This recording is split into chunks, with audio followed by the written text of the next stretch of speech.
Have you ever stopped to think that maybe the hardest times, those moments where you feel completely broken, might actually be, well, the start of something genuinely transformative? It's a powerful idea, isn't it? That breakdown can lead to breakthrough. Exactly. And today we're doing a deep dive into this very concept, looking at an incredible conversation between two guys, Mike and Eric. Right. They went through some massive personal upheaval, societal shifts too, and found a new direction. And fascinatingly, Bitcoin ended up playing this, surprisingly significant part in their whole journey. More than just money for them. Definitely. So Huh. our mission here is to really pull out the core insights from what they shared.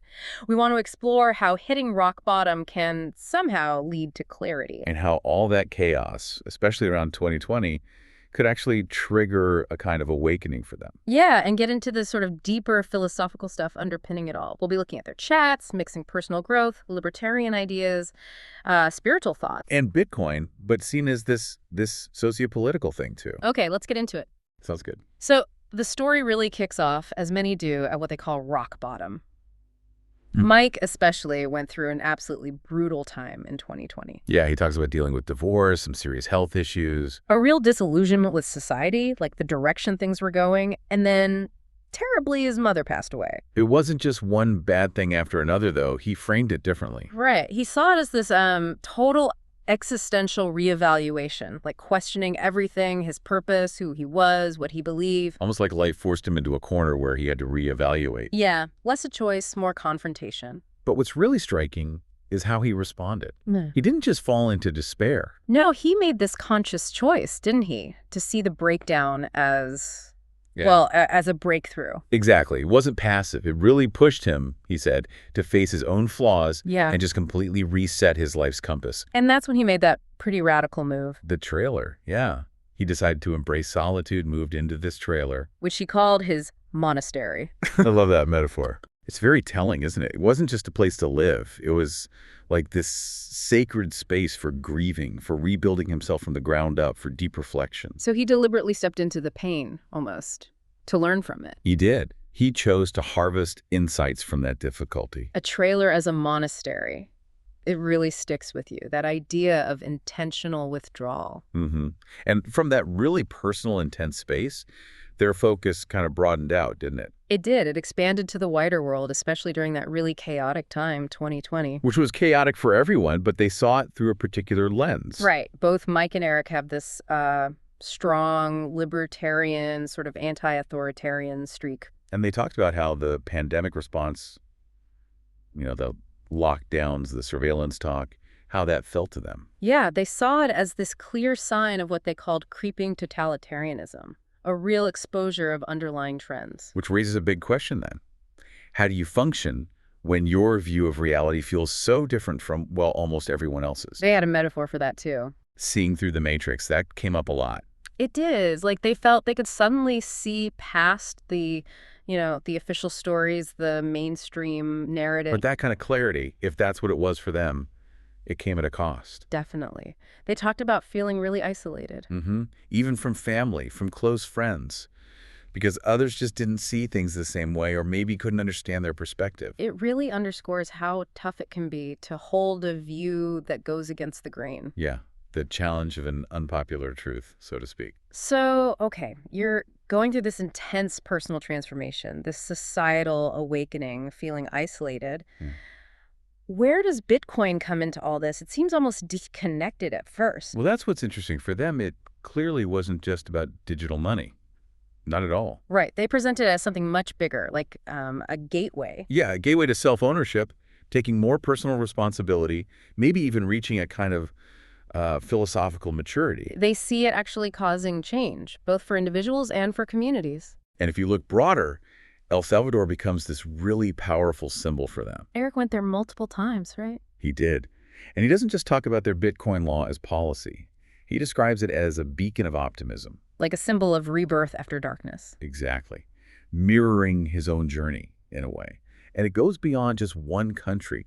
These Bitcoin events, like that Bitcoin having party, Yeah. he describes them not like typical tech conferences, but as soulful gatherings. Vibrant places, almost like philosophical ecosystems. Philosophical ecosystems. I like that. places where people with similar values connect. Right. People who maybe also feel they've seen through the matrix.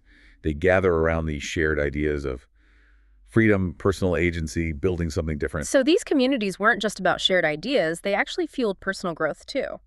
Which brings us to what they learned about self-development. hmm And Mike is really clear. He says his pain was the starting point for all his self-development work. He realized he had gaps, right? Like in emotional resilience. Yeah, emotional resilience.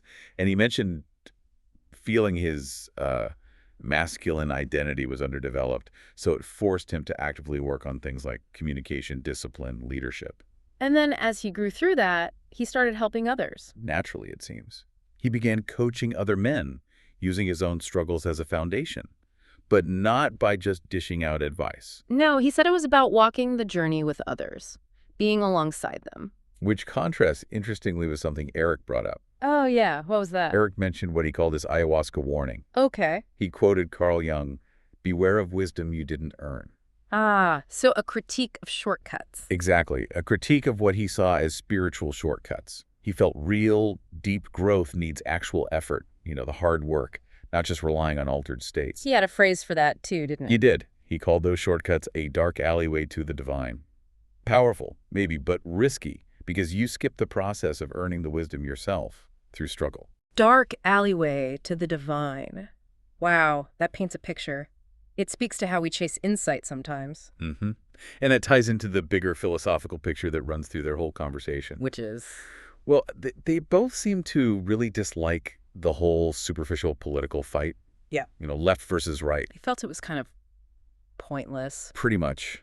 They argue that the core systems, things like the IRS, the Federal Reserve, they don't really change no matter who's officially in charge. So the political shifts are just surface level. Theater, maybe? That seemed to be their take, which boils down to a really fundamental choice they kept highlighting. Freedom versus security. Exactly, that core tension. They consistently talked about choosing uncertain freedom over what they perceived as false security. And Mike really lived that, didn't he? Absolutely. Leaving city life, that whole period in the trailer, Right. it was him putting his money where his mouth was, literally embodying that philosophy. He embraced a life that was definitely less secure by conventional standards. But for him, it was far more free, more aligned with what he actually valued. It's a choice many people grapple with, I think. What an incredible arc.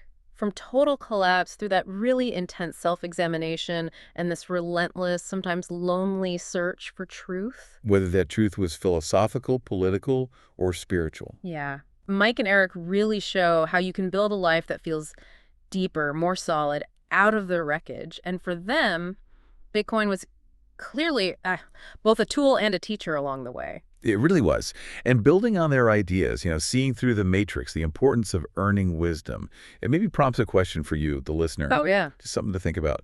What narratives, what societal stories might you be accepting without really digging into them? Good question. And on your own path, wherever that's leading you, are there maybe tempting shortcuts, forms of unearned wisdom? Their journey suggests true transformation. Well, you got to earn it. A challenging thought to end on. Thanks for joining us for this deep dive. We hope these ideas from Mike and Eric's journey give you something to reflect on in your own life.